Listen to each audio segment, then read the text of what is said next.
কোনো রকম ঝামেলা ছাড়াই হাফ কাপ বুটের ডাল আর সেই সাথে এক টুকরো মুরগির মাংস দিয়ে তৈরি করে নিতে পারেন এই মজাদার টিকিয়া কাবাবটা, যেটা খেতে অসম্ভব মজার হয়। যে কোনো অতিথি আপ্যায়ন অথবা বাচ্চাদের টিফিনেও কিন্তু দিতে পারেন এই মজাদার টিকিয়া কাবাব। তো চলুন দেখে নেওয়া যাক পুরো রেসিপিটা। রেসিপি ভালো লাগলে অবশ্যই শেয়ার করে টাইমলাইনে রেখে দিবেন। আমি এখানে একটা মুরগির বুকের মাংস থেকে হাফটা নিয়েছি, সেই সাথে অ্যাড করেছি হাফ কাপ পরিমাণ বুটের ডাল। বুটের ডালটাকে আমি এখানে আগে থেকে ভিজিয়ে সেদ্ধ করে নিয়েছি, সেই কারণে আমি এখানে 1 কাপ পানি অ্যাড করেছি, 1 চা চামচ অ্যাড করেছি আদা বাটা, 1 চা চামচ রসুন বাটা, পরিমাণ মতো লবণ।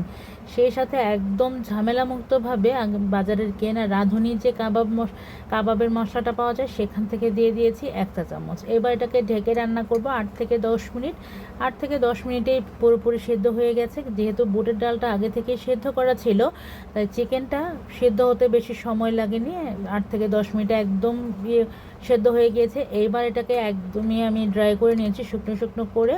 এই পর্যায়ে কিন্তু আপনারা পাটায় বেটে নিতে পারেন অথবা ব্লেন্ডারে ব্লেন্ড করে নিতে পারেন। আমি এই চিকেনটাকে একটু দানাদার রাখতে চেয়েছি, সেই জন্য একটা ম্যাশারের সাহায্যে এটাকে ম্যাশ করে নিয়েছি।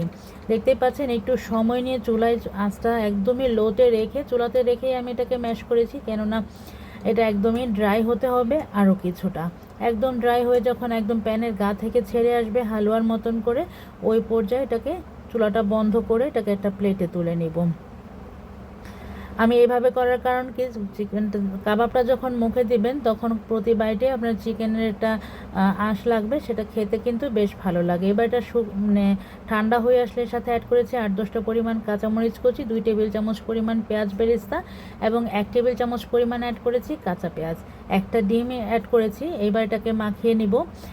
অবশ্যই চেষ্টা করবেন পেঁয়াজ বেরেস্তাটা দিতে, পেঁয়াজ বেরেস্তার কারণে কিন্তু এটার টেস্টটা অনেক বেশি ভালো আসে। এবার এটাকে খুব ভালো মতো মিক্সড করে নিয়ে এবার আমি এখান থেকে অল্প অল্প করে নিয়ে টিকিয়ার শেপ করে নিচ্ছি। এটাকে কিন্তু এই পর্যায়ে আপনার টিকিয়ার শেপটা করে নিয়ে ডিপ ফ্রিজে সংরক্ষণ করতে পারেন পুরো মাস জুড়ে। ঝটপট যে কোনো অতিথি আপ্যায়ন কিংবা ঘরোয়া আয়োজন অথবা বাচ্চাদের টিফিনেও কিন্তু এই স্ন্যাক্সটা রাখতে পারেন। বাচ্চারা অনেক বেশি পছন্দ করে থাকে এই টিকিয়া কাবাবটা। এবার এটাকে আমি শ্যালো ফ্রাই করে নিয়েছি, একদম অল্প তেলে এটাকে ভেজে নিচ্ছি পছন্দ মতো করে। এটাকে কিন্তু এই পর্যায়ে আপনারা ডুবো তেলেও ভাজতে পারেন, এটা ভেঙে যাওয়ার চান্স নেই, কারণ এখানে বাইন্ডিংয়ের জন্য আমরা ডিম ব্যবহার করেছি। এবার পছন্দ মতো কালার চলে আসলে নামিয়ে পরিবেশন করতে পারেন গরম গরম পোলাও অথবা যে কোনো সসের সাথে। তো আজকের মতন এখানেই বিদায় নিচ্ছি। দেখা হবে নতুন কোনো ভিডিওতে, নতুন কোনো রেসিপিতে। আশা করছি ভালো থাকবেন, আর অবশ্যই ভিডিও ভালো লাগলে লাইক অ্যান্ড কমেন্ট শেয়ার করে পাশেই থাকবেন।